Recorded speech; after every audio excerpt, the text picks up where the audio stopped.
Ações baratas. Bom, empresas boas tem de monte, empresas baratas também. Empresas boas e baratas, começa a funilar, já fica mais difícil.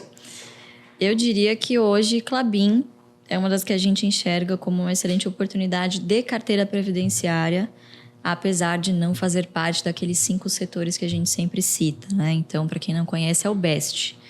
Bancos, energia, seguro, saneamento e telecom, né? Por quê?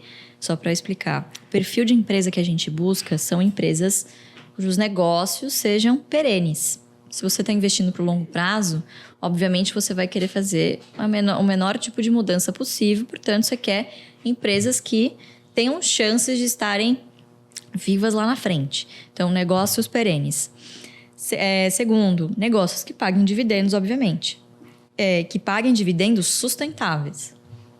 Então, eu vejo muita gente atraída, por exemplo, por uma Petrobras, que hoje está com yield superior a 30%. De fato, é um negócio muito bom para ser verdade, né? Mas nem sempre vai funcionar assim.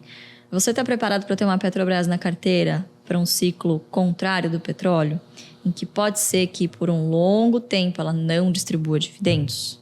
É assim que funciona com empresas cíclicas. Então, o BEST, ele foge um pouquinho desse tipo de empresa e são empresas que pagam ali com uma certa frequência, que tem um histórico para você analisar. E terceiro, geralmente são grandes empresas formadoras de preço, são líderes dos seus mercados, né? Diferentemente de outros mercados mais maduros, como os Estados Unidos, em que empresas de garagem têm a oportunidade de chegar na bolsa e se capitalizar, aqui no Brasil funciona um pouquinho diferente. Por mais que a gente tenha passado por um boom agora de IPOs em 2020, 2021, as empresas que sobrevivem na Bolsa Brasileira são aquelas que já se provaram à economia brasileira, que não é fácil. Bancos, por exemplo, hoje tem esses 5, 6 grandes, não porque eles nasceram assim, mas década de 90 foi uma tal de quebradeira, um compra o outro e teve todo um processo de consolidação desse setor para ele estar onde chegou hoje, né? Com essas rentabilidades sobre o patrimônio líquido, que são, inclusive, dos 10 maiores bancos do mundo, rentáveis do mundo, 4 ou 5 são brasileiros. Então, quer dizer, são empresas que conseguem corrigir nos seus produtos ou nos seus serviços a inflação. Isso no Brasil é extremamente importante. Obviamente que isso não acontece para e passo, não é inflação hoje, amanhã o preço da ação já corrigiu, mas no longo prazo, se você olha em retrospecto, essas empresas foram bons investimentos em ativos reais para corrigir o efeito inflacionário. Então, assim, na sua opinião hoje, a Klabin realmente está barata? Sim. Em relação ao yield dela, né? Eu já ouvi você falar uma vez que vocês buscam ali um yield de pelo menos 6% mais ou menos, né? Sim.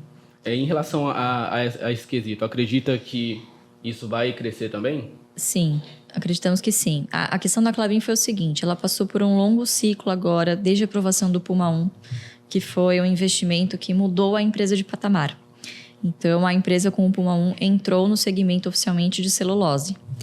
O Puma 2 é a mesma coisa, então estão 2 novas máquinas, né? Tanto de celulose, aí sim para explorar a fluff, que é uma celulose um pouquinho mais de valor agregado, e a segunda máquina que decidiram agora é de papel cartão, que também já tem boa parte dos seus produtos já estão praticamente vendidos, né, para um cliente. Então, o que aconteceu? Foi um longo ciclo de investimentos bastante parrudos que elevaram, obviamente, a alavancagem da empresa. Justamente por isso, ela adota uma política de distribuição de dividendos que é em relação ao EBITDA, que é uma porcentagem do EBITDA. 2020 e 2021, que é o ano que ela deveria, né, do ramp-up, enfim, a fábrica começando a partir, desde o ano passado ela partiu.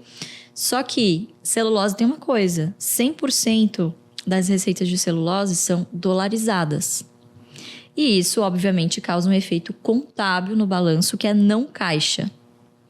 Então, explicando de uma maneira bem básica, o que é isso? Se você tem receitas em dólar, obviamente, se o dólar flutua, e ele variou bastante de 2020 até hoje, né? Foi uma montanha-russa, os lucros da empresa ficam com um comportamento errático. E isso por mais que a empresa use o EBITDA como uma base para distribuir os seus dividendos, contabilmente ela não pode ter uma conta de prejuízo acumulado no patrimônio líquido. E isso aconteceu por conta do efeito cambial, que nada tem a ver com a capacidade da empresa de pagar dividendos, porque não é um efeito caixa, tá? É um efeito meramente de uma variação cambial no lucro. E isso foi resolvido no meio de 2021 apenas. Eles não tinham uma política de hedge. Hoje tem, já vai completar mais de um ano.